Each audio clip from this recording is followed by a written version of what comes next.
పరిశుద్ధ గ్రంథం నుంచి మత్తయి రాసిన శుభవార్త 25వ అధ్యాయము 14-15 వచనాలను చదువుకుందాం. పరిశుద్ధ గ్రంథం నుంచి మత్తయి రాసిన శుభవార్త 25వ అధ్యాయము 14-15 వచనాలను చదువుకుందాం. పరలోక రాజ్యము ఒక మనుష్యుడు దేశాంతరములకు ప్రయాణమై తన దాసులను పిలిచి తన ఆస్తిని వారికి అప్పగించినట్లును.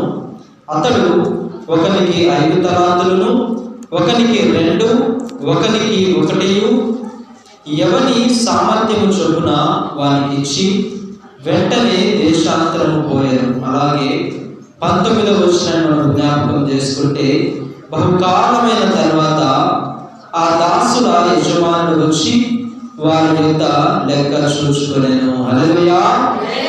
అందరం కూడా కనుంచిన ప్రార్థన చేస్తున్నామండి. మమ్మల్ని మిక్కిలిగా ప్రేమిస్తున్నాం ప్రియ పరలోక దేవా, మహోన్నతుడా, మహాగరుడా, నీకు వేలాది వందనములు, స్తోత్రములు, స్తుతులు చెల్లిస్తున్నాం తండ్రి. మమ్మల్ని అందరినీ యొక్క సజీవతలో జ్ఞాపకం చేసుకొని ప్రభువా, మేము నీకు విరోధముగా జీవిస్తున్నప్పటికీ తండ్రి, మా క్రియలు నీకు సరిగ్గా లేనప్పటికీ ప్రభువా, మాకు మరలా ఈ సన్నిధిలోనికి సమకూర్చి వాక్యమును అందిస్తూ మమ్మల్ని కాచి కాపాడుతున్న దేవానికి స్తోత్రం స్తోత్రం తండ్రి.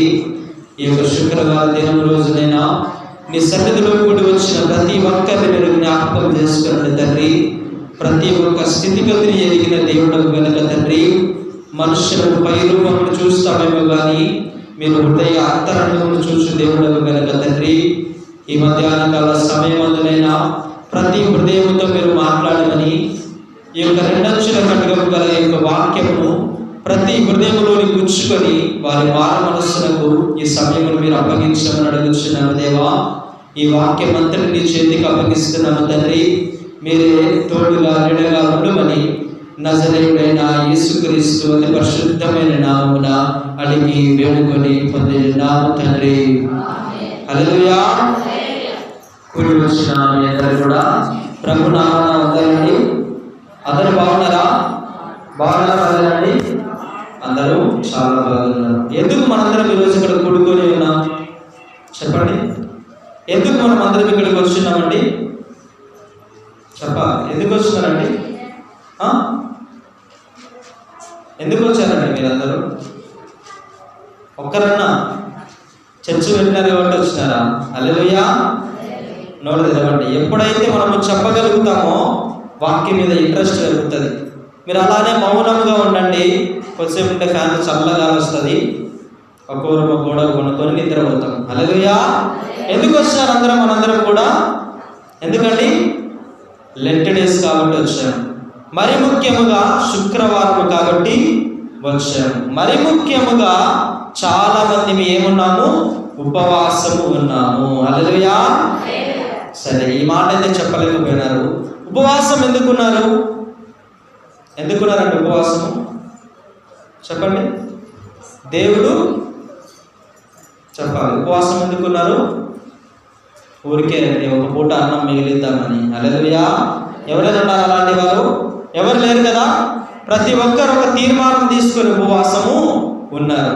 కొంతమంది ఏమో వ్యాధుల కోసం, కొంతమంది ఏమో కుటుంబ బాధ కోసం, కొంతమంది ఏమో వారి పాపము కోసం, కొంతమంది ఏమో వారి సమస్యల కోసం. ఇలాగా ఒక్కొక్కడు ఒక్కొక్క సమస్యను బట్టి వాళ్ళు ఏం చేస్తూ ఉన్నారు? ఉపవాసమును కనపరుస్తున్నారు. ఆ ఉపవాసంలో దేవుని అడుగుతున్నారయ్యా, నీవు మాకు సహాయం దయచేయని. హల్లెలూయా. అయితే మీరు చాలా మంది ఉపవాసం ఉన్నట్లయితే చాలా మంచిదండి. అయితే వాక్యంలోనికి వెళదాము. ఇక్కడ చదువుకున్న ఈ లేఖన భాగంలో ఒక మనుషుడట వేరే దేశానికి వెళుతున్నారట. ఎక్కడికి వెళ్తున్నాడు? వేరే దేశానికి వెళుతూ వాళ్ళ దాసులను పిలిచి ఒకరికేమో 5 తలాంతులు ఇచ్చినారట, ఒకరికేమో 2 తలాంతులు ఇచ్చినారట, ఒకరికేమో 1 తలాంతే ఇచ్చినారట. హల్లెలూయా. ఆ దాసుడు ఏమని చెప్తున్నారంటే, పరలోక రాజ్యము ఒక మనుషుని పోలి ఉన్నది. హల్లెలూయా. ఏమంటున్నాడు దేవుడు? పరలోక రాజ్యము ఇలాగనే ఉంటుందట. ఇక్కడ దేవుడు మనతో సెలవిస్తున్న మాట ఏమిటంటే, పరలోక రాజ్యం కూడా ఇలానే ఉంటుందయ్యా. ఎలా ఉంటుంది అంటే, దేవుడు ఒక మనిషికి ఒక సామర్థ్యం ఇస్తున్నాడు. దేవుడు ఒక మనిషికి కొన్ని తలాంతులు ఇస్తున్నాడు. ఆ తలాంతులు ఇచ్చి అంతా అయిపోయిన తర్వాత 19వ వచనంలో దేవుడు సెలవిచ్చినట్టుగా బహుకాలమైన తర్వాత ఆయన మరలా తిరిగి వచ్చి ఏం చేస్తాడట? ఏం చేస్తాడు? లెక్క అడుగుతాడు. హల్లెలూయా. అప్పుడు ఏం చేయాలి? మనందరము లెక్క అప్పచెప్పాలి. ఇక్కడ దేవుడు కూడా ఒక ఉదాహరణ చెబుతాయా, పరలోక రాజ్యం కూడా ఇలానే ఉంటుంది. దేవుడు కూడా మీకు కొన్ని తలాంతులు ఇస్తాడు. దేవుడు కూడా మీకు కొన్ని సామర్థ్యాలు ఇస్తాడు. దేవుడు కూడా మీకు కొన్ని టాలెంట్లు ఇస్తాడు. ఇవన్నీ ఇచ్చి కొంతకాలమైన తర్వాత ఆయన మీ దగ్గరికి వచ్చి ఏమంటాడంట? లెక్క అప్పచెప్పండి. హల్లెలూయా. ఏమడుగుతున్నాడు ఆయన? లెక్క అప్పచెప్పమని అడుగుతున్నాడు. ఆయనకి ఇచ్చేటప్పుడు ప్రాబ్లం లేదు. అందరికి ఇచ్చినాడు. 5 తలాంతులు 5 ఇచ్చినాడు, 2 వానికి 2 ఇచ్చినాడు, 1 వానికి 1 ఇచ్చినాడు. ఎవరి సామర్థ్యం బట్టి వానికి ఇచ్చినాడు. మన మధ్యలో కూడా పాపం చేసేవారు ఉండొచ్చు, మన మధ్యలో దేవుడితో ఉండేవారు ఉండొచ్చు, మన మధ్యలో కూడా అటు దేవుడు ఇటు పాపం చేసేవారు ఉండొచ్చు. కానీ ఒక విషయాన్ని జ్ఞాపకం చేసుకో, నీ యొక్క సామర్థ్యాన్ని బట్టి, నీకున్న విశ్వాసమును బట్టి దేవుడు నీకు ఒక లెక్క అప్పచెప్పుతున్నాడు. హల్లెలూయా. నీకు ఒక తలాంతును దేవుడు అప్పచెప్పుతున్నాడు. ఆ తలాంతు నీ ప్రార్థన అయి ఉండొచ్చు, ఆ తలాంతు నీ కుటుంబాన్ని కట్టుకోవడం అయి ఉండొచ్చు, ఆ తలాంతు నీ సంఘాన్ని కట్టుకోవడం అయి ఉండొచ్చు, ఆ తలాంతు నీ భార్యను, నీ పిల్లలను, నీ భర్తను కట్టుకోయి ఉండొచ్చు. ఏదైనా సరే దేవుడు నీకు కొన్నిటిని నియమించాడు. హల్లెలూయా. ఇక్కడ ఉన్న ప్రతి ఒక్కరికి కూడా కొన్ని తలాంతులను దేవుడు ఇచ్చాడు. అయితే ఒక విషయాన్ని జ్ఞాపకం చేసుకోనండి, దేవునికి ఇస్తున్నప్పుడు ఏ భారం లేదు. దేవుడు వారికి తలాంతులు ఇస్తున్నప్పుడు ఏ ప్రాబ్లం లేదు. వారు వర్క్ చేస్తున్నప్పుడు దేవుడు వారిని ఏమి కూడా అనలేదు. 5 తలాంతులు తీసుకున్నవాడు ఏం చేస్తున్నాడు? ఎన్ని సంపాదిస్తున్నాడు? ఎన్నండి? 5 తలాంతులు సంపాదించినాడు. 2 తలాంతులు తీసుకున్నవాడు 2 సంపాదించినాడు. వారు పని చేస్తున్నప్పుడు దేవుడు వారిని ఏమీ అనలేదట. ఇస్తున్నప్పుడు బాధ లేదు, వాడు పని చేస్తున్నప్పుడు బాధ లేదు. కానీ ఎప్పుడయ్యా దేవుడు వారికి లెక్క అడిగాడంటే, బహుకాలమైన తర్వాత వారి దగ్గరికి వచ్చాయా, 5 తలాంతులు నీకు ఇచ్చాను కదా, నువ్వేం చేసావు? 2 తలాంతులు నీకు ఇచ్చాను కదా, నువ్వేం చేసావు? 1 తలాంతు నీకు ఇచ్చాను కదా, నువ్వు ఏమి చేస్తావని దేవుడు అడుగుతున్నాడు. హల్లెలూయా. ఈరోజు మనం కూడా దేవుడి సన్నిధిలో ఎన్నెన్నో కోరికలు కోరుతాం. అయ్యా మాకు అది కావాలి, ఇది కావాలి, అది చేయి, ఇది చేయని. కానీ దేవుడు ఒక మాట అంటున్నాడు, ఇస్తున్నప్పుడు ఆయనకి ఏ బాధ లేదు, నువ్వు దాన్ని అనుభవిస్తున్నప్పుడు నీకు ఏ బాధ లేదు. కానీ ఒక రోజు రాబోతుంది, అమ్మా ఆ రోజు నువ్వు ఆశీర్వాదం అడిగినావు, నేను ఇచ్చాను. ఆ రోజు నువ్వు ధనాన్ని అడిగినావు, నేను ఇచ్చాను. ఆ రోజు నీకు ఆరోగ్యం కావాలని అడిగినావు, నేను ఇచ్చాను. మరి నువ్వు నాకు లెక్క అప్పచెప్పవా? హల్లెలూయా. ఎప్పుడు అడుగుతున్నాడు దేవుడు? మనం 2 అనుభవించిన తర్వాత 3వసారి వచ్చి అయ్యా లెక్క నాకు అప్పచెప్పవా అంటున్నాడు. హల్లెలూయా. మనందరికి తెలిసినదే, చాలా మంది విన్నాం కదా ఈ వాక్యమును. 5 తలాంతులు వాడు ఎన్ని సంపాదిస్తున్నాడు? 5 సంపాదించినాడు. అప్పుడు అంటున్నాడు, అయ్యా వాడు మంచి దాసుడా, ఎంత మంచివాడవయ్యా నువ్వు, నేను 5 ఇస్తే 5కి ఇంకొక 5 సంపాదించావు, ఎంత గొప్పవాడు నువ్వు అన్నాడు. 2వ వాడి దగ్గరికి వెళ్ళాడయ్యా, నీకు ఎన్ని ఇచ్చినాను? 2 ఇచ్చినావయ్యా. ఏం చేసావంటే, నేను ఆ 2కు మరి 2 సంపాదించాను. అప్పుడు అన్నాడు, బలా మంచి దాసుడా. హల్లెలూయా. ఏమన్నాడు? బలా మంచి దాసుడా అన్నాడు. ఒక 3వ వాడి దగ్గరికి వెళ్ళాడు. చూడండి మీరు ఏమంటున్నాడో. 25వ అధ్యాయము 24, 25 వచనాలండి. తర్వాత 1 తలాంతు తీసుకుని వాడును వచ్చి, అయ్యో నీవు విత్తిన చోట కోయువాడవని, చల్లిన చోట పంట కూర్చుకొని వాడునై కట్టినవాడిని నేను ఎరుగుదును కనుక నేను భయపడి వెళ్ళి నీ తలాంతును భూమిలో దాచిపెట్టి తిని, ఇదిగో నీది నీవు తీసుకొనమని చెప్పాను. హల్లెలూయా. 3వ వారి దగ్గరికి వెళ్ళి, అయ్యా నీకు ఎన్ని ఇచ్చినా నేను? 3వ వానికి ఎన్ని ఇచ్చాడండి? ఎన్ని ఇచ్చాడు? గట్టిగా చెప్పాలి. ఎన్ని ఇచ్చినాడు? 1 తలాంతు. వాడి దగ్గరికి వెళ్ళి ఏమంటున్నాడంటే, అయ్యా నీకు 1 తలాంతుని ఇచ్చాను కదా, నువ్వేం చేసావంటే, వాడు ఏమంటున్నాడంటే, అయ్యా నువ్వు మరలా నువ్వు ఏమైతే ఇచ్చినావో దాన్ని నన్ను అడుగుతావని నాకు తెలుసు. నువ్వు నాకు రూపాయి ఇచ్చినావంటే దానికి లెక్క నన్ను అడుగుతావని నాకు తెలుసయ్యా. నువ్వు నాకు 2 రూపాయలు ఇస్తే ఆ 2 రూపాయలకు లెక్క నన్ను అడుగుతావని నాకు తెలుసయ్యా. అందుకే నేనేం చేస్తానో తెలుసా, ఎక్కడ నువ్వు ఇచ్చిన దాన్ని పోగొట్టుకుంటానని ఒక మట్టి దగ్గరికి వెళ్ళి గుంత తీసి ఆ మట్టిలో ఆ తలాంతును దాచిపెట్టాను. ఇదిగో ఈ తలాంతును ఎట్ట నాకు ఇచ్చినావు అట్లనే తీసుకో అన్నాడు. హల్లెలూయా. ఏమన్నాడు? నువ్వు నాకు ఎలాగిచ్చావు అలానే నువ్వు తీసుకోవయ్యా అన్నాడు. అప్పుడు దేవుడు ఆ వ్యక్తిని ఏమంటున్నాడో తెలుసా, ఆ వ్యక్తి మీద కోపంలో దేవుడు కనపరుస్తున్నాడు. అందుకు ఆ యజమాని వారిని చూచి సోమరిపైన చెడ్డ దాసుడా అన్నాడు. హల్లెలూయా. ఏమన్నాడు? సోమరిపైన చెడ్డ దాసుడా. ఈరోజు మనం కూడా దేవుడు మనకు అన్నీ ఇచ్చినా మనం పని చేయము. దేవుడు మంచి ఆరోగ్యం ఇచ్చినా, మంచి బలం ఇచ్చినా, నీ కుటుంబాన్ని మార్చుకునే శక్తి నీకు ఇచ్చినా, నీ భర్తను మార్చుకునే శక్తి నీకు ఇచ్చినా, నీ పిల్లలను చక్కదిద్దే శక్తి నీకు ఇచ్చినా, నీ సంఘాన్ని చక్కదిద్దే శక్తి నీకు ఇచ్చినా, నీకు పని చేయకపోతే సోమరిపోతా అంటున్నాడు. హల్లెలూయా. సోమరిపోతుమైన చెడ్డ దాసుడా అంటున్నాడంట. జ్ఞాపకం చేసుకునండి, ఈ వ్యక్తి పోరాటం చేయలేని వాడు. ఎవరంట? పోరాటము చేయలేని వాడు. అప్పుడు వెంటనే అన్నాడయ్యా, ఈ వ్యక్తి దగ్గర వానికి 1 తలాంతు ఇస్తే ఆ తలాంతను వాడు భూమి లోపల దాచిపెట్టినాడు, భద్రంగా దాచిపెట్టినాడు. సోమరిపోత అయిపోయినాడు, పని చేయలేని సాకులు చెబుతున్నాడు. వీళ్ళు వెంటనే తీసుకొని వెళ్ళి ఎక్కడ పడేయమన్నాడు? ఎక్కడండి? నరకములో పడేయమని చెప్పాడు. హల్లెలూయా. ఎక్కడ ఏమన్నాడు? నరకములో పడేయమన్నాడు.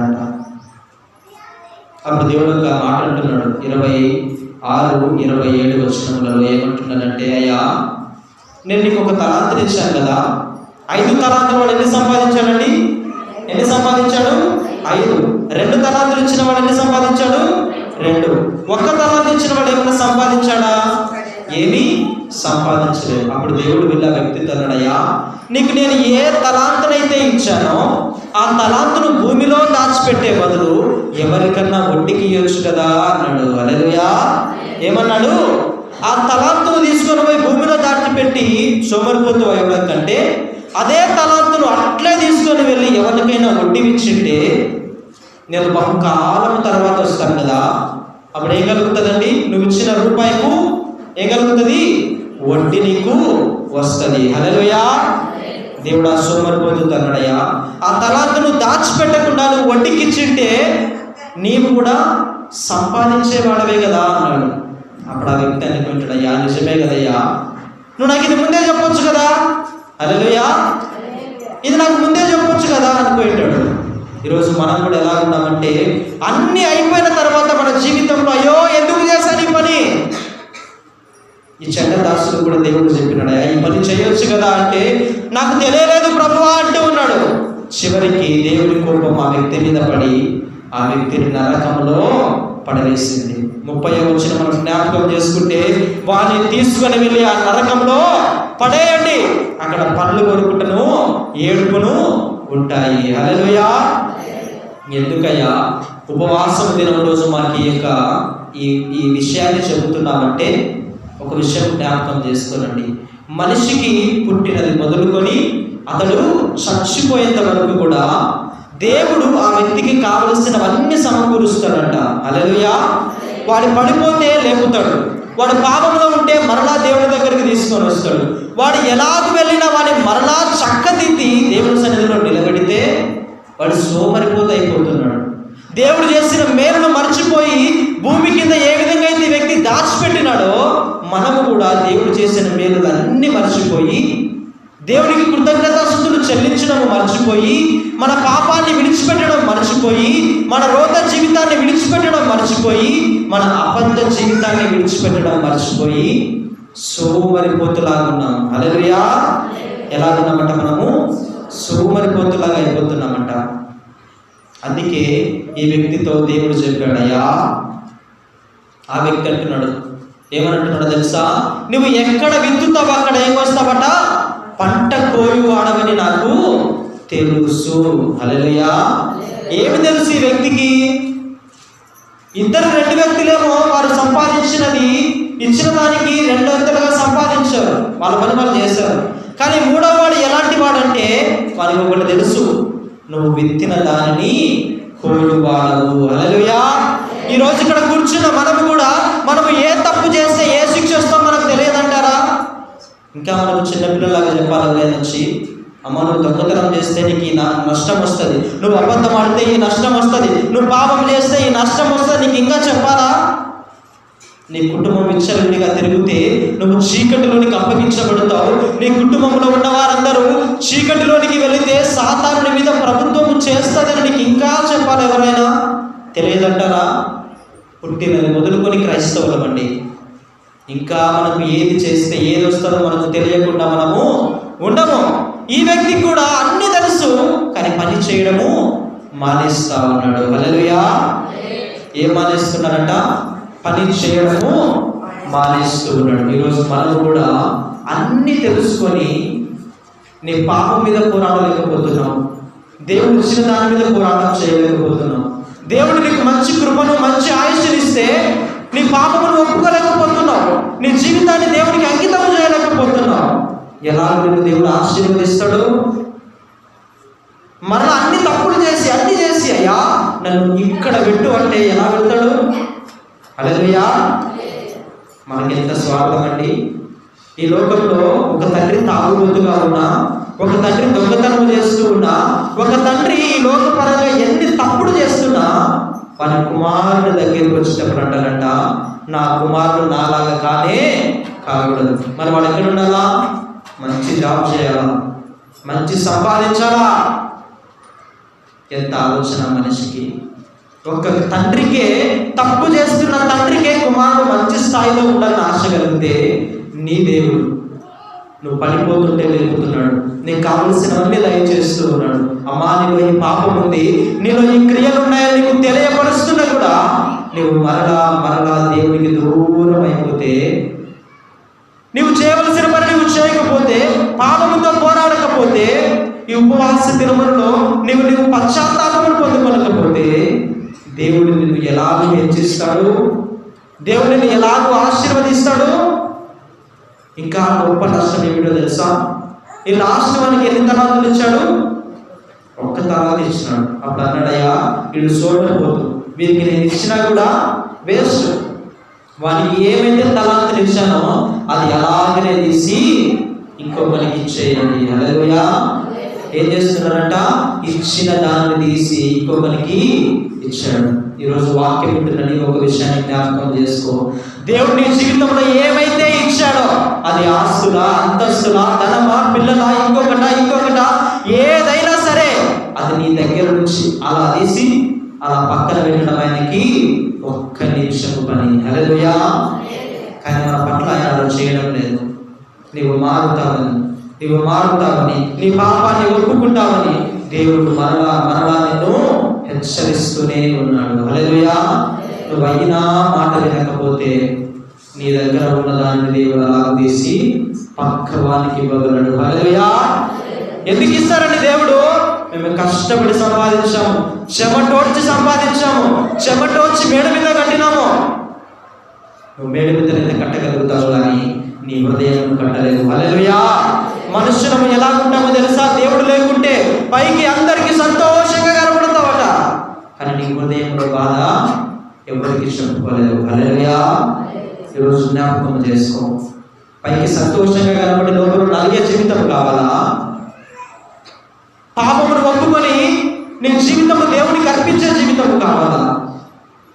ఎప్పుడైతే ఈ వ్యక్తి నరకములో ఉన్నాడో వారందరికీ ఒక మాట చెప్పినాడయ్యా, పరలోక రాజ్యం కూడా ఇలానే ఉంటుంది. హల్లెలూయా. ఏమన్నాడు? పరలోక రాజ్యం కూడా ఇలానే ఉంటది. ఎలా ఉంటదంటే ప్రతి ఒక్కరికి కొన్ని సామర్థ్యాలు ఇస్తాడు దేవుడు. ముసలి వారికి కొన్ని తలాంతులు, యవన ప్రాయంలో ఉన్న వారికి కొన్ని తలాంతులు, సంఘ కాపరికి కొన్ని తలాంతులు, సంఘ పెద్దలకు కొన్ని తలాంతులు, అందరికి ఒక్కొక్కరికి కొంత డబ్బును దేవుడు ఇస్తున్నాడు. ఆ డబ్బు నుంచి అమ్మా నువ్వు దీన్ని వ్యాపారం చేయి, నువ్వు దీన్ని సంపాదించు. నువ్వు సంపాదన చేయలేవా? నీకు దేవుడు సమయాన్ని ఇచ్చిన నీ హృదయాన్ని మార్చుకోలేవా? నీకు దేవుడు సమయాన్ని ఇచ్చిన నీ బ్రతుకును మార్చుకోలేవా? ఇంకా కఠినమైపోతున్నావా? దేవుడు అంటున్నాడు, సోమరిపోతా, నేను నీకు అది ఇచ్చి కూడా వేస్ట్ అంటున్నాడు దేవుడు. హల్లెలూయా.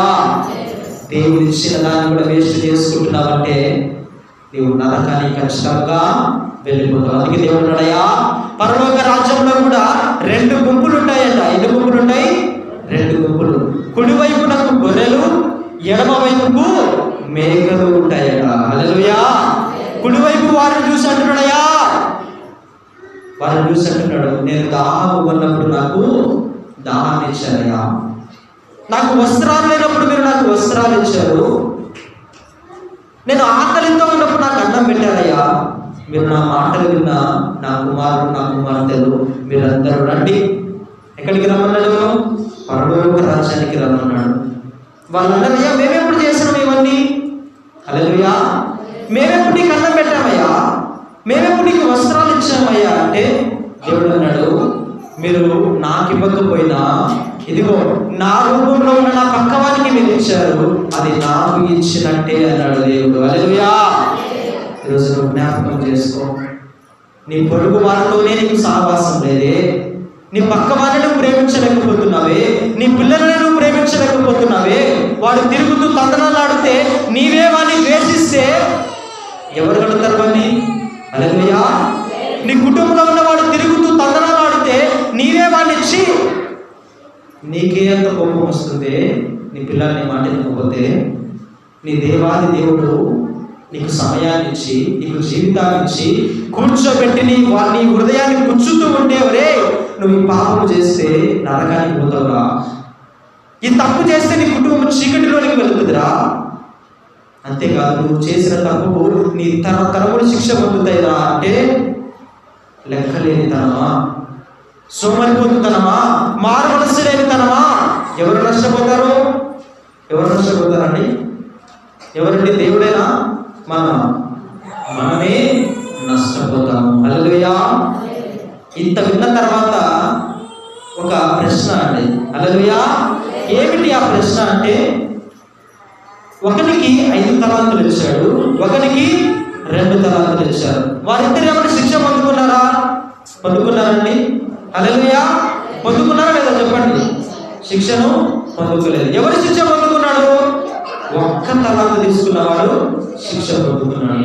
మనం ఒక్కసారి ఆలోచన చేస్తే, అయ్యా నువ్వు ఆ 1 తలాంతు ఇవ్వకుండా ఉండింటే వాడు శిక్ష పొందుకునేవాడా?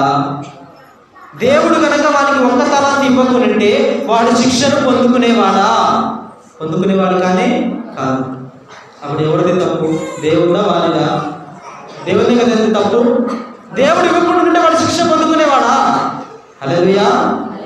పొందుకునేవాడా కాదా? పొందుకునేవాడు కానీ కాదు. దేవుడే ఇచ్చినాడు, ఈ తలాంతు తీసుకొని ఖర్చు పెట్టుకో అన్నాడు. వాడు సోమరిపోతే అయిపోయినాడు, వాడు పని చేయలేకపోయినాడు, పాపంలో మునిగిపోయినాడు, శిక్షను పొందుతున్నాడు. ఈరోజు వాక్యం విన్న నీవు నేను కూడా ఒక విషయాన్ని జ్ఞాపకం చేసుకుందాం. దేవుడు నీకు ఇవ్వకుంటే నీ బ్రతికేమిటి? హల్లెలూయా. దేవుడు ఇచ్చిన దాన్ని ఉపయోగించలేకపోయినది కరెక్టే. దేవుడు ఇవ్వకపోయింటే ఆ శిక్ష మన మీదకి రాకుండా ఉండేదేమో. కానీ దేవుడి మీద కృపించకపోతే నీ బ్రతికేమిటి? దేవుడు నీతో లేకపోతే నీ బ్రతికేమిటి? దేవుడు నీకు ఇవ్వలేకపోతే నీకు ఎక్కడి నుంచి సహాయం దొరుకుతుంది? మరలా దేవుడు సన్నిధికి వచ్చేయా, యేసయ్యా నాకు అవి దయచేయి, ఇవి దయచేయి ప్రభువా, నా కుటుంబానికి ఆరోగ్యం, నా కుటుంబానికి సంపద, నా పిల్లలకి జాబు, వారి మనవులకి జాబు, ఇన్ని అడుగుతున్నవే.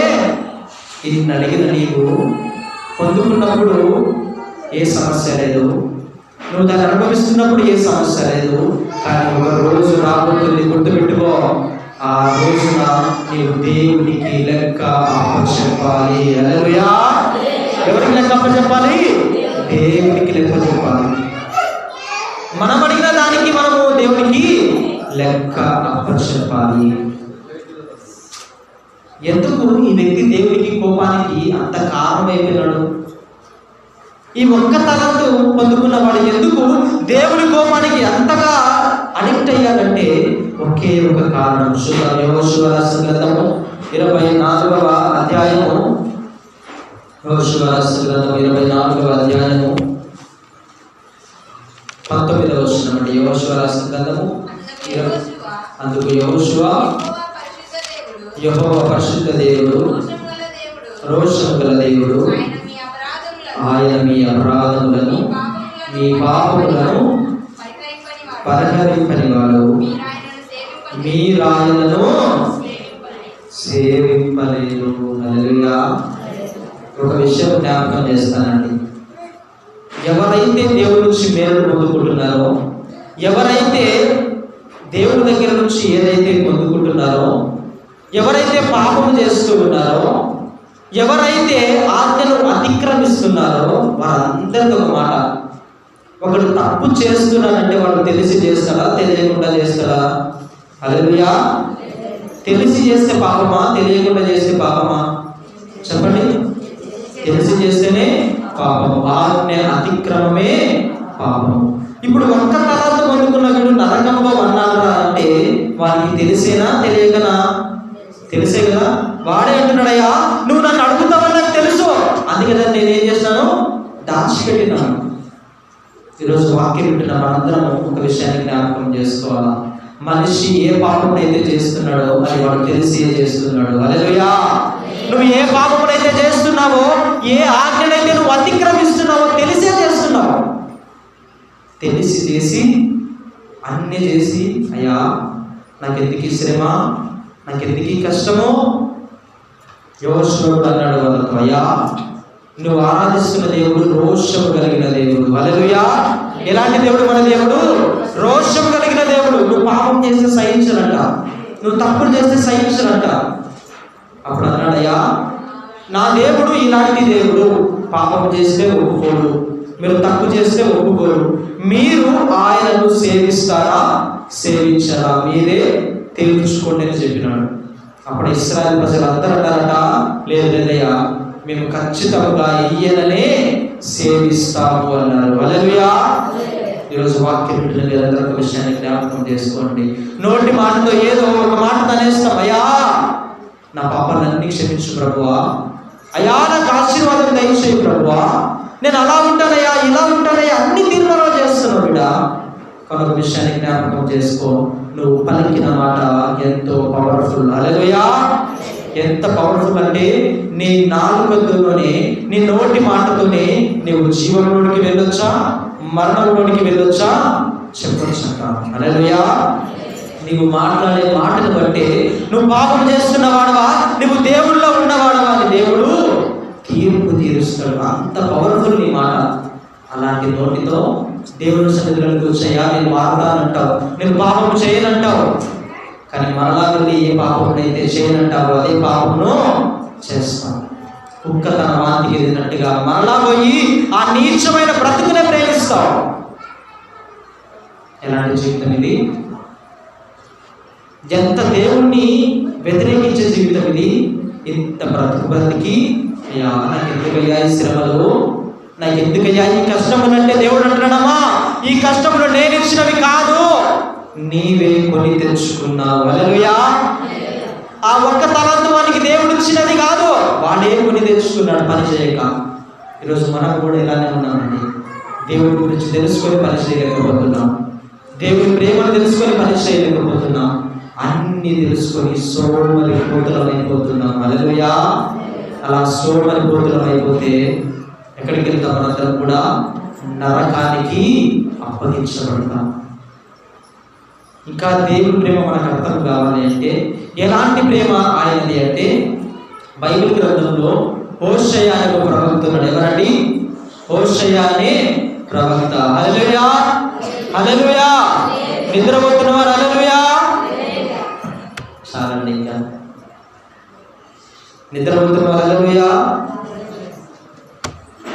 చూడండి వాక్యాన్ని ఎంత భావించున్నాము.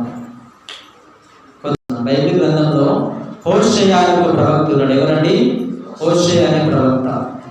ఆ ప్రవక్త దగ్గరికి దేవుడు వెళ్ళి ఏమంటున్నాడంటే, అయ్యా హోషేయ, నీవు వెళ్ళి వ్యభిచారం చేస్తున్న ఒక స్త్రీని పెళ్లి చేసుకో అన్నాడు. ఎవరిని చేసుకోమన్నాడు? వ్యభిచారం చేస్తున్న స్త్రీని. అంటే ఆ స్త్రీ చాలా మంది పురుషులతో పాపం చేసే స్త్రీ. ఈరోజు ఒకరితో ఉంటుంది, రేపు ఇంకొకరితో ఉంటుంది.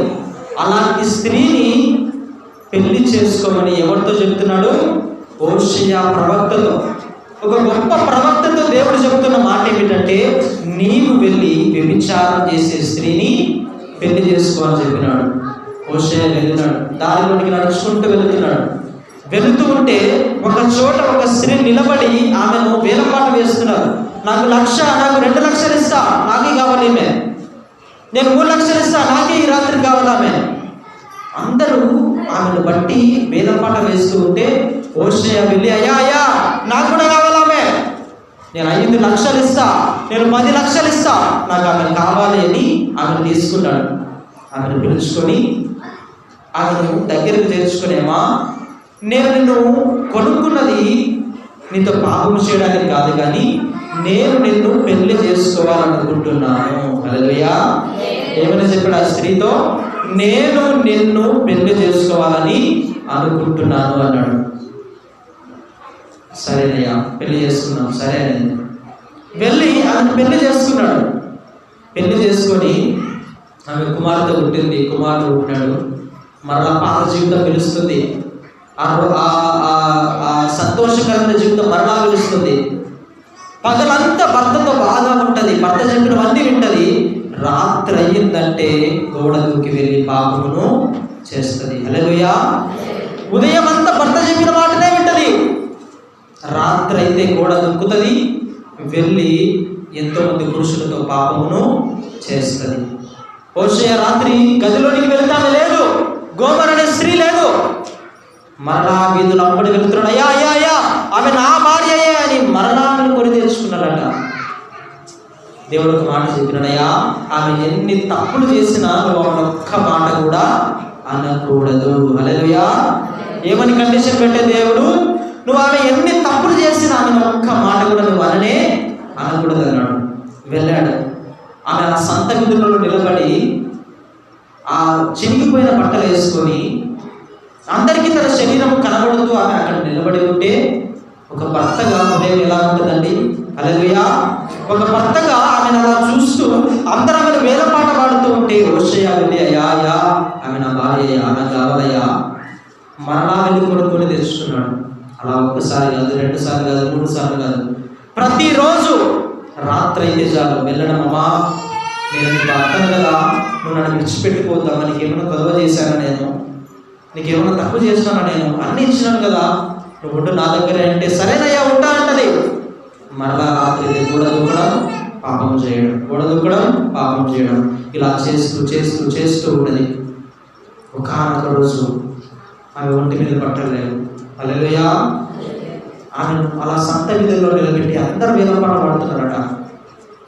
అందరూ వేలపాట పడుతుంటే హోషేయ మాత్రం వెళ్ళి, అయ్యో ఈమె నా భర్త, ఈమె నా భార్య కదా అని వెళ్ళి ఆయన వస్త్రము చెంగు ఆమె మీద కప్పి, ఈమె నా భార్య, ఇంకా ఈమె ఎవరు పాడొద్దండి, నేనే కొంటాను ఈమెను అని మరలా ఎక్కువ డబ్బులు పెట్టాలని కొన్నానంట. కొని ఆమె ఇంటిలోనికి తీసుకొని వచ్చి, అమ్మా నువ్వు ఎందుకమ్మా అలా పాపం చేస్తున్నావు, నువ్వెందుకు ఇలా తిరుగుతున్నావు, నాకు తింటలే, తీసుకొని వచ్చినాడమ్మా, నేను నిన్ను ప్రేమిస్తున్నాను, నువ్వంటే నాకు చాలా ఇష్టం, నన్ను విడిచిపోనే పోవద్దు అన్నాడు. ఆ రాత్రి అయిపోయింది, పడుకుంది. ఉదయకాలం అయిపోయింది. మరలా రాత్రికి ఆమె బట్టలన్నీ సర్దుకొని ఆ హోషేయ ప్రవక్త ఇంటి నుంచి బయలుదేరి పారిపోయింది. హల్లెలూయా. దూరంగా పారిపోయిందంట, ఇంకా లేదా ఆమె, దూరంగా పారిపోయింది. అలా పారిపోయినప్పుడు హోషేయ రాత్రి అయింది, అయ్యో నా స్త్రీ సంత విధిలో ఉంటారేమో అని అన్ని విధులు తిరుగుతున్నాడట. కనబడుతుందామె, పారిపోయింది. ఒక ప్రశ్న అడుగుతున్న బిడ్డలారా, ఒకవేళ ఆ గోమర్ అనే స్త్రీ, ఆ వ్యభిచారం చేసే ఆ స్త్రీ హోషేయ దగ్గరికి వచ్చాయా, నేను మారినాను, నన్ను చేర్చుకుంటావా అంటే హోషేయ చేర్చుకుంటాడా, చేర్చుకోడా? చెప్పండి. చేర్చుకుంటాడా, చేర్చుకోడా? ఎందుకండి? ఎందుకు చేర్చుకుంటాడు? పారిపోయిన స్త్రీ మనం చేర్చుకుంటామా? నీ భర్త నిన్ను చేర్చుకుంటాడా తిరిగి వస్తే? నీ భార్య నిన్ను చేర్చుకుంటుంది అలా తిరిగి వస్తే?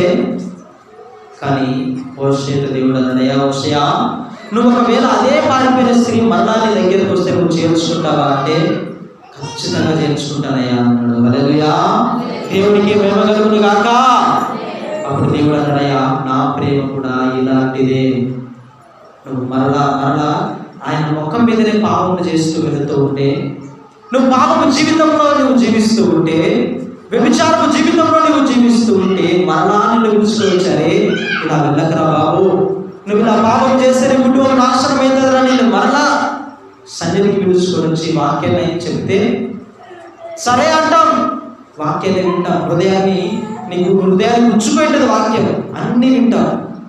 కానీ బయటికి వెళ్ళిన తర్వాత, చర్చి దాటిన తర్వాత ఏమవుతుందో తెలియదండి.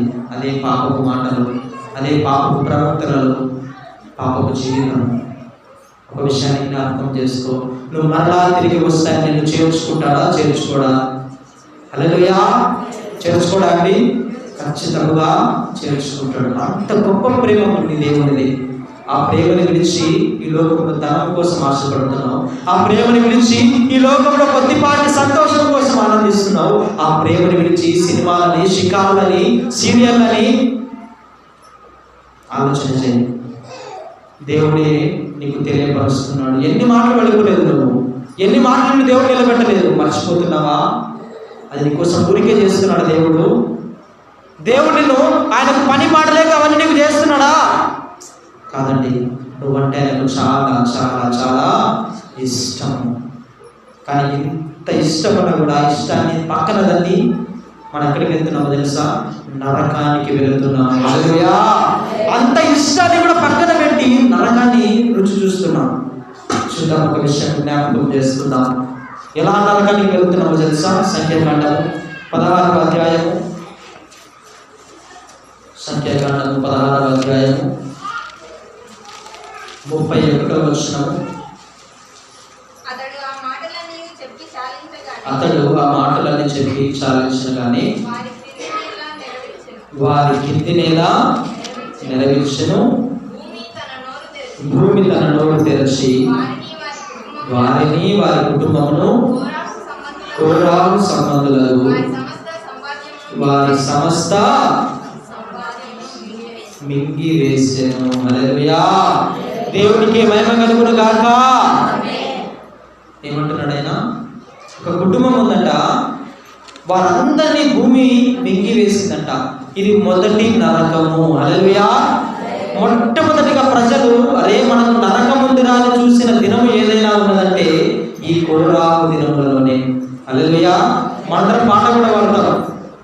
ఐగుప్తు ఆశలనన్నీయు విడచి రంగుగా యేసుని వెంబడించి, ఐగుప్తు ఆశలనన్నీయు విడచి రంగుగా యేసుని వెంబడించి, పాడైన కోరవు పాపము మాని వీరేయులై వీరాజిల్లుడి, పాడైన కోరవు పాపము మాని వీరేయులై వీరాజిల్లుడి. హల్లెలూయా! సమయం చాలా తక్కువ ఉన్నదండి. ఒక విషయాన్ని జ్ఞాపకం చేస్తాను. ఏమిటి ఆ విషయం అంటే, కోరాహు అనే ఒక లేవీయుడు ఉన్నాడు. ఎవరున్నారండి? కోరాహు. అతని పేరుకు అర్థం ఏమిటంటే బట్టతల. హల్లెలూయా! ఏమిటి అర్థము? బట్టతల. ఎందుకు ఈ విషయము అనేది లాస్ట్లో తెలుసుకుందాం. కోరాహు లేవి వంశస్థుడు, అంటే దేవుని మందిరంలో పని చేసేవారు. హల్లెలూయా! లేవీయులను దేవుడే ఎన్నుకున్నాడట. వారిని ఏం చేశాడు? దేవుడే ఎన్నుకున్నాడు. వారందరినీ దేవుడే ఎన్నుకొని, అయ్యా మీరు నా ప్రజలు, నా పిల్లలు, నా మందిరంలో మీరు పని చేయండి అని చెప్పినాడు. చెబితే ఈ కోరాహు ఏమనుకున్నాడంటే మేమందరం పరిశుద్ధులమే. ఏమనుకున్నాడు? మేమందరం కూడా పరిశుద్ధులమేనయ్యా, మీరెందుకు మా మీద అధికారం చూపుతున్నాడని మోషేకు అహరోనుకు విరోధంగా ఉన్నారు.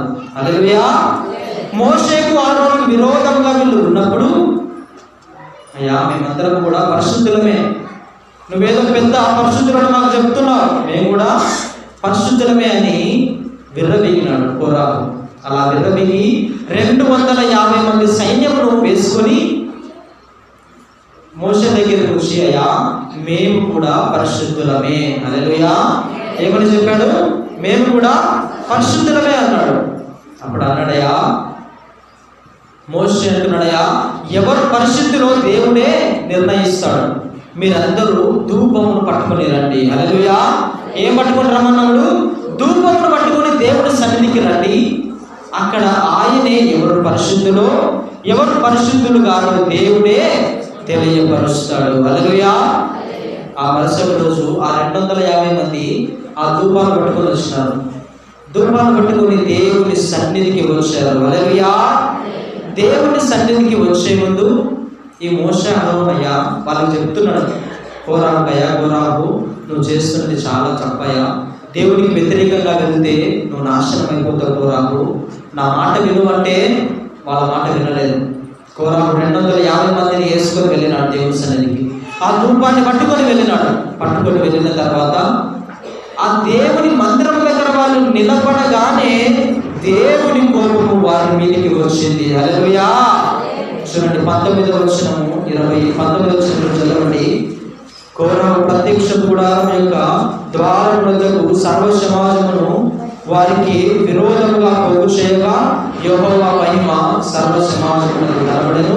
అప్పుడు యెహోవా, మీరు సమాజములో నుండి అవతలకు వెల్లుడి, క్షణములోనే నేను వారిని కాల్చివేయునని మోషే అహరోనులతో చెప్పగా. హల్లెలూయా. దేవునికి వ్యతిరేకముగా వెళ్ళిన ఈ 250 మందిని దేవుడు చూడగానే మీరు వెళ్ళండి అన్నాడట. మీరు నా మందిరం ముందర నిలబడొద్దండి, ఒక్క క్షణం మీరు నా మందిరం ముందర ఉన్నా మిమ్మల్ని కాల్చి వేస్తానన్నాడు దేవుడు. హల్లెలూయా. ఏమన్నాడు? కాల్చి వేస్తానన్నాడ. అప్పుడు మోషే అన్నాడయ్యా, కోరాహు చేసిన ఒక్క తప్పును బట్టి వీళ్ళందరినీ మీరు శిక్షించొద్దు ప్రభువా అంటే, లేదయ్యా వీళ్ళు చాలా తప్పు చేసిన వారు అన్నాడు. చివరికి ఏమైందో తెలుసా?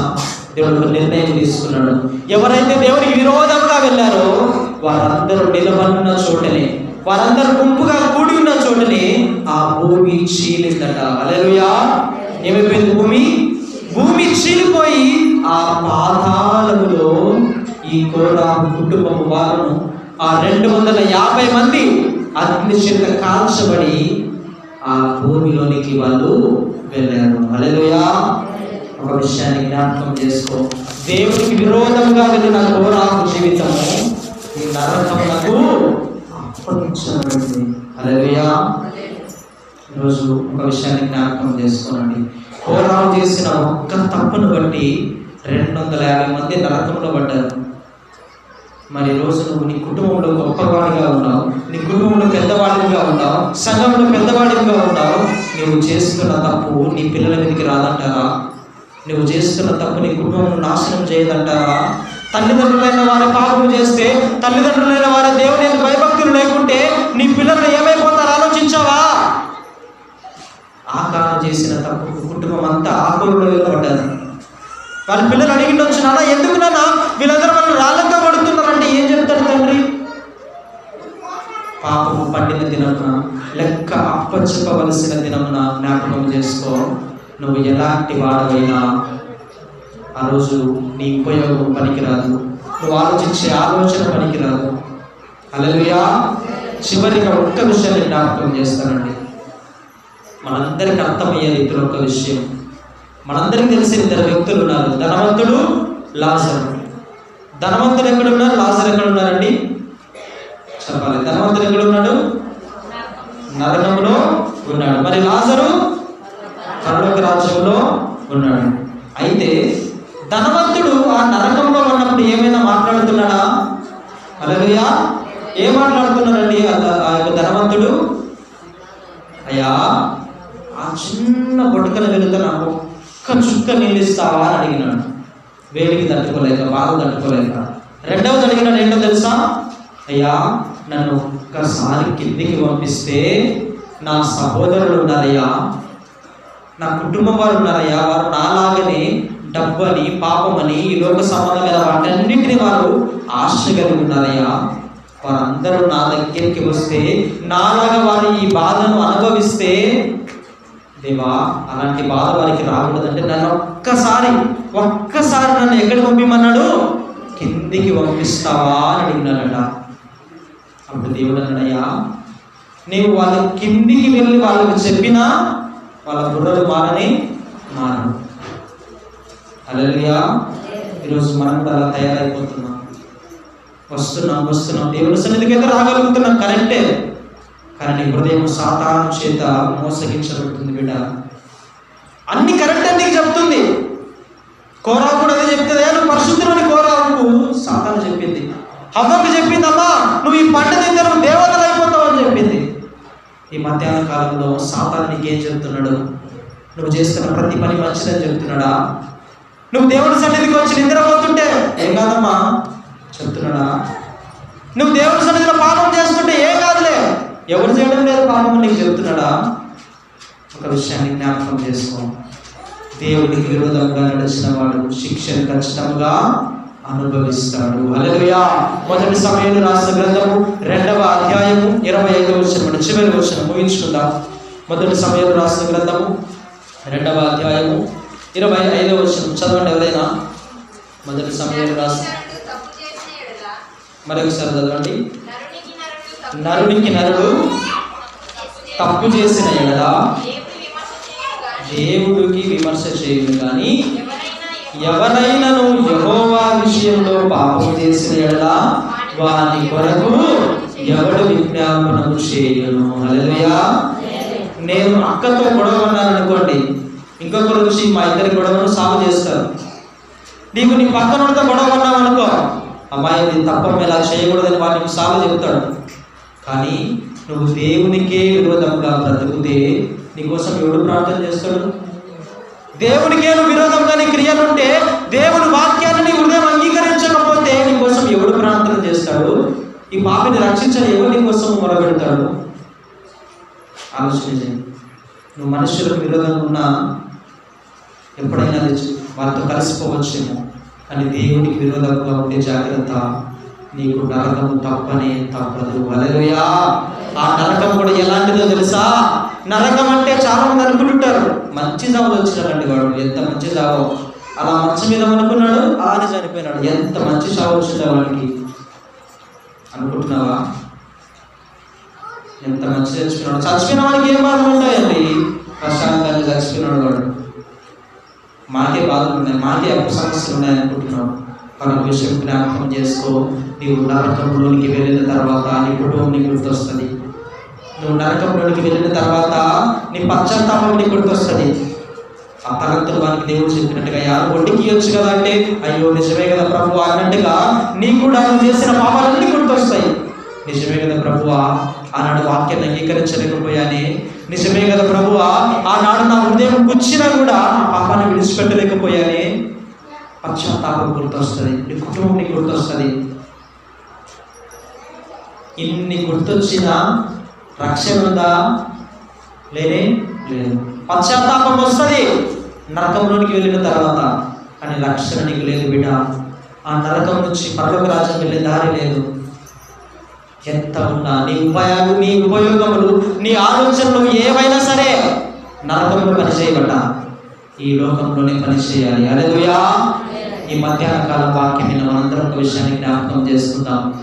నరకంలో పశ్చాత్తాపం వచ్చినా, నరకంలో నీ కుటుంబం గుర్తొచ్చినా, నరకంలో నీ భార్య గుర్తొచ్చినా, నీ భర్త గుర్తొచ్చినా, నీ సంఘం గుర్తొచ్చినా నువ్వు మార్చలేవేమో, కానీ ఈ లోకంలో ఉండగానే దేవుడికి సమయం ఇచ్చిండగానే నువ్వు సంపాదించుకో. హల్లెలూయా. దేవుడు ఒక మనిషిని ఊరికే శిక్షించాలండి. దేవుడికి శ్రమలు ఊరికే ఇస్తున్నావు అనుకుంటున్నావా? దేవుడి ఊరికే అప్పుల సమస్యలు, శ్రమలు, కష్టాలు, బాధలు ఎవరిని ఊరికే ఇస్తున్నాడు దేవుడు? నీ మార్పు కోసం కాదా? నువ్వు దేవుణ్ణి విడిచిపెట్టి జీవిస్తున్నావని కాదా? జ్ఞాపకం చేసుకున్నాడు. దేవుడు ఊరికే మనిషి శిక్షించాడు. ఫస్ట్ చెప్తాడు మనిషి ద్వారా, అదే మారరా అంటాడు. మారణ మనిషి పనిష్మెంట్ ఇస్తాడు, శ్రమలు ఇస్తాడు, కష్టాలు ఇస్తాడు, అప్పుల బాధలు ఇస్తాడు, కుటుంబంలో సమాధానం లేకుండా చేస్తాడు. అప్పుడైనా మారుతామా? అప్పుడు అంతరాలంటాం, తంత్రాలంటాం. ఆడికి 5,000 ఇస్తే బాధపడాల్సి వస్తుందంటాం. నాకు 10,000, ఆడికి వెళ్ళి 10,000 ఇస్తే నా ఆరోగ్యం ఆ 10,000 కోసం కాదు దేవుడు నీకు అది ఇచ్చినది, ఆ 5,000 కోసం కాదు నీకు శ్రమలు కష్టాలు ఇచ్చినది, నువ్వు దానితో పోరాడుతావని. హల్లెలూయా. ఆ కష్టంతో పోరాడి, అయ్యో ఆ కష్టంతో పోరాడుతున్నప్పుడు దేవుడి ప్రేమ నీకు అర్థమవుతుంది. ఆ నలిగిన స్థితిలో ఉన్నప్పుడు, ఆ పడిపోయిన స్థితిలో ఉన్నప్పుడు దేవుడు నీతో అంటున్నాడయ్యా, ఎంత కష్టము ప్రభువా. మేడు మిద్దెలో ఉన్నప్పుడు ప్రార్థన వేరే విధంగా ఉంటుందేమో, కానీ గుడిసెలో ఉన్న ప్రార్థన ఎలా ఉంటుందండి? మేడు మిద్దెలో ఉన్నవాడయ్యా అన్ని సమృద్ధికి ఇచ్చావు దేవా, థ్యాంక్స్ ప్రభువా అంటాడు. కానీ గుడిసెలో ఉన్నాడు ఏం ప్రార్థన చేస్తాడు? ప్రభువా, వర్షం పడితే నీళ్ళన్నీ ఇంటి నుండికి వస్తున్నాయ్యా, పిల్లలు కూర్చోలేకపోతున్నారయ్యా, నిద్ర సరిగ్గా పోలేకపోతున్నామయ్యా. వాని తగ్గింపు ఎలా ఉంటుందో తెలుసా? ప్రభువా, ఈ స్థితిలో నుంచి బయటికి తీసుకొని రావా అని అడుగుతాడు. ఈరోజు నీకు శ్రమనిస్తుంది ఎందుకోసమో తెలుసా? నీ స్థితిని నువ్వు గమనిస్తావని, నీ పరిస్థితిని నువ్వు గమనిస్తావని.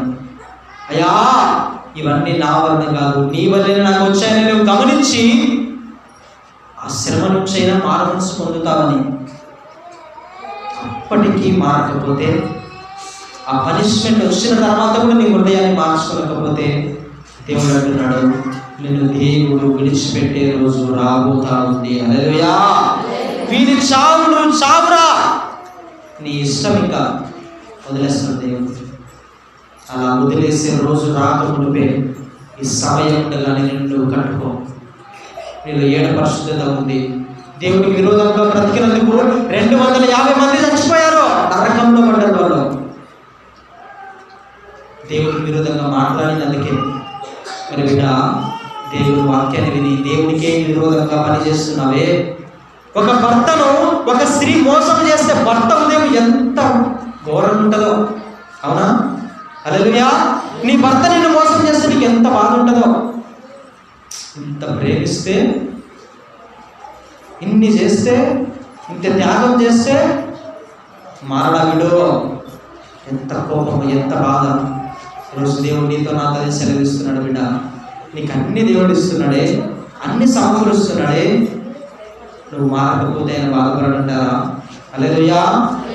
నీవు ఏడవడం కంటే ముందు ఆయన నీ కోసం ఏడుస్తున్నాడు. విషయాన్ని జ్ఞాపకం చేసుకో. బైబిల్లో చెప్తుంది ఒక మాట, ఆయన నీ కోసము సంతాపము చెందుతున్నాడు. ఏం చెందుతున్నాడు? సంతాపం. సంతాపం అంటే బాధపడడం, ఏడవడం, దుఃఖించడం. నీ దేవుడు ఎలాంటి దేవుడో తెలుసా? నీ కోసం ఏడవడం ఒక్కటే చేయడు. ఒకడు ఎవడైనా బాధలు ఉంటే వాడితో పాటు ఏడుస్తారు కొంతమంది, కానీ అదొక్కటి దేవుడు చేయడు. నీతో పాటు నీ బాధను పంచుకొని ఇంకొకసారి నువ్వు ఆ స్థితిలోనికి వెళ్ళకుండా, ఇంకొకసారి ఆ తప్పును నువ్వు చేయకుండా నిన్ను దేవుడు గద్దించువాడు. హల్లెలూయా. నీతో పాటు బాధపడి నిన్ను గద్దించి, రే ఇలాంటి స్థితిలోనికి వెళ్తే ఇద్దరు కలిసి బాధపడాలని దేవుడు నీకు చెప్తాడు. హల్లెలూయా.